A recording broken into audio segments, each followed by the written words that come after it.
Hello student, स्वागत है आपका हमारे यूट्यूब चैनल जेके ऑनलाइन स्टडी पॉइंट में। बाबू आज की इस वीडियो में हम सीखने वाले हैं समीकरण और त्रिभुज के बारे में। आज इस वीडियो में हम सीखने वाले हैं समीकरण का। यहाँ पे 4 क्वेश्चन आपको दे दिया है और चारों में आपको कुछ ना कुछ अलग सीखने को मिलेगा।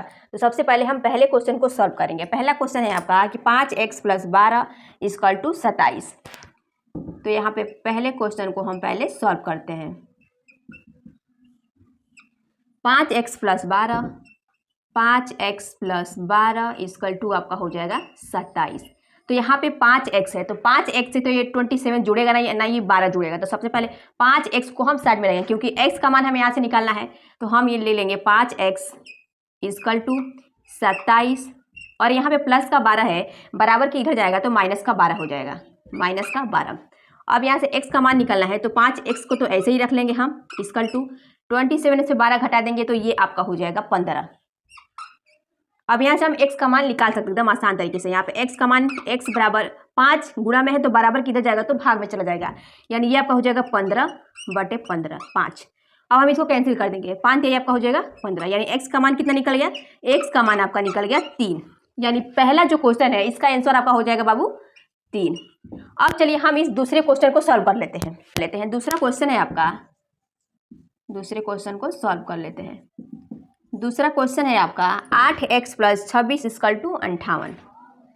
8x + 26 = आपका हो जाएगा 58। यहाँ से सेम पहले जैसे इसको भी हम वैसे ही सॉल्व करेंगे। यहाँ से भी x का मान हमें निकालना है तो 8x को हम जैसा का तैसा लिख देंगे। तो ये आपका हो जाएगा 8x = 58 प्लस का 26 है, बराबर किधर जाएगा तो माइनस का 26 हो जाएगा।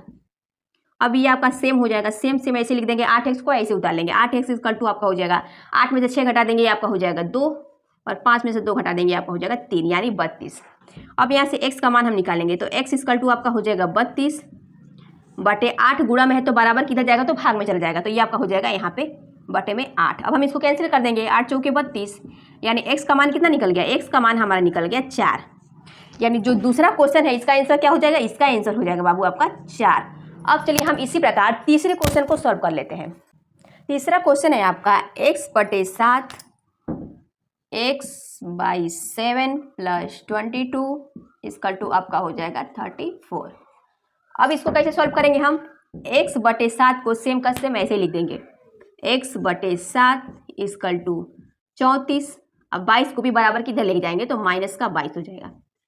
यह आपका सेम का सेम ऐसे लिख देंगे, x/7 = ये आपका हो जाएगा 4 में से 2 घटा देंगे 2 और 3 में से 2 घटा देंगे 1, यानी ये आपका हो जाएगा 12। अब यहाँ पे x/7 है तो 7 को हम बराबर की इधर लेके जाएंगे, तो भाग में है तो बराबर किधर जाएगा तो गुणा में हो जाएगा, यानी x = आपका हो जाएगा 7 × 12। अब यहाँ से हम x का मान आसानी से निकाल देंगे। x = आपका हो जाएगा 7 दूनी की 14, 7 में 7 और 1 8, यानी 84। तो x बराबर आपका कितना आ गया, x = 84, यानी तीसरे क्वेश्चन का आंसर कितना हो जाएगा 84। अब इसी प्रकार चलिए बाबू हम चौथे क्वेश्चन को सॉल्व कर लेते हैं। तो चौथा क्वेश्चन है आपका 14x - 9 = में आपका हो जाएगा 61। तो हम यहाँ पे लिख देंगे 61।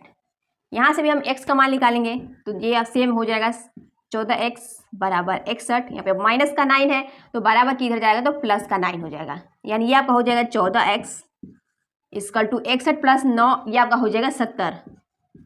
ये आपका हो जाएगा x = 70/14, क्योंकि गुणा में है तो बराबर किधर जाएगा तो भाग में चला जाएगा, यानी x का मान कितना निकल गया आपका, x का मान निकल गया 70/14, यानी चौथे क्वेश्चन का आंसर आपका हो जाएगा 70/14।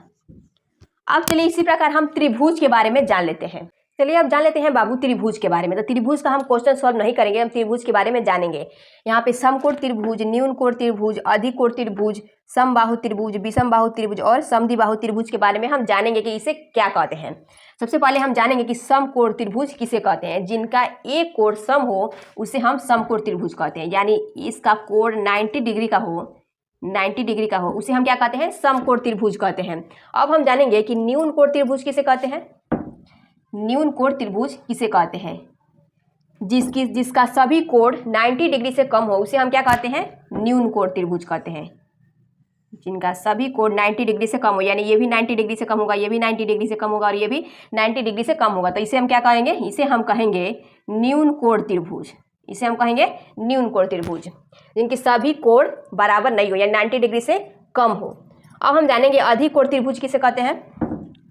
अधिक कोण त्रिभुज किसे कहते हैं, जिनका एक कोण 90 डिग्री से अधिक हो, उसे हम क्या करते हैं, अधिक कोण त्रिभुज कहेंगे। जिसका एक कोण 90 डिग्री से अधिक हो उसे हम क्या कहेंगे, उसे हम कहेंगे न्यून कोण त्रिभुज। यानी ये आपका हो जाएगा 30 डिग्री का, ये भी आपका हो जाएगा 30 डिग्री का, और ये आपका कितना हो जाएगा, ये आपका हो जाएगा 120 डिग्री का, क्योंकि टोटल कितना होता है 30 30 60 120, ये आपका होता है 180। यानी ये आपका क्या हो जाएगा, ये आपका हो जाएगा अधिक कोण त्रिभुज। अब हम जानेंगे कि समबाहु त्रिभुज किसे कहते हैं। समबाहु यानी जिनकी सभी भुजा क्या हो, बराबर हो, जिनकी सभी भुजा बराबर हो उसे हम क्या कहेंगे, समबाहु त्रिभुज। जिनकी सभी भुजा बराबर हो, यहाँ पे हम देखेंगे इसकी ये भी भुजा बराबर है, ये भी बराबर है और ये भी बराबर है, तो हम इसे क्या कहेंगे, हम इसे कहेंगे समबाहु त्रिभुज। अब हम जानेंगे कि विषमबाहु त्रिभुज किसे कहते हैं। विषमबाहु त्रिभुज किसे कहते हैं, जिनकी सभी भुजा अलग अलग हो, जिनकी भुजा एक भी भुजा बराबर नहीं हो, उसे हम क्या कहेंगे, समबाहु त्रिभुज। यहाँ पे हम देखेंगे, थोड़ा इसको सही से बना लेते हैं, इसे हम कहेंगे समबाहु त्रिभुज। यहाँ पे हम देखेंगे ये भी इसकी भुजा बराबर नहीं है और ये भी बराबर नहीं है और ये भी बराबर नहीं है, तो हम इसे क्या कहेंगे, विषमबाहु त्रिभुज। अब हम जानेंगे कि समद्विबाहु त्रिभुज किसे कहते हैं। समद्विबाहु त्रिभुज किसे कहते हैं, जिसकी दो भुजा बराबर हो, जिसकी दो भुजा बराबर हो उसे हम कहेंगे समद्विबाहु त्रिभुज। यहाँ पे बना लेते हैं उसका कोण। यहाँ पे हम देखेंगे कि ये भुजा और ये भुजा बराबर है बट ये नहीं है, तो ये क्या हो जाएगा आपका, ये आपका हो जाएगा समद्विबाहु त्रिभुज। उम्मीद करती हूँ बाबू आपको समीकरण और त्रिभुज अच्छी तरह से समझ में आया होगा। यदि वीडियो अच्छा लगे तो लाइक कमेंट शेयर और चैनल को सब्सक्राइब जरूर करें।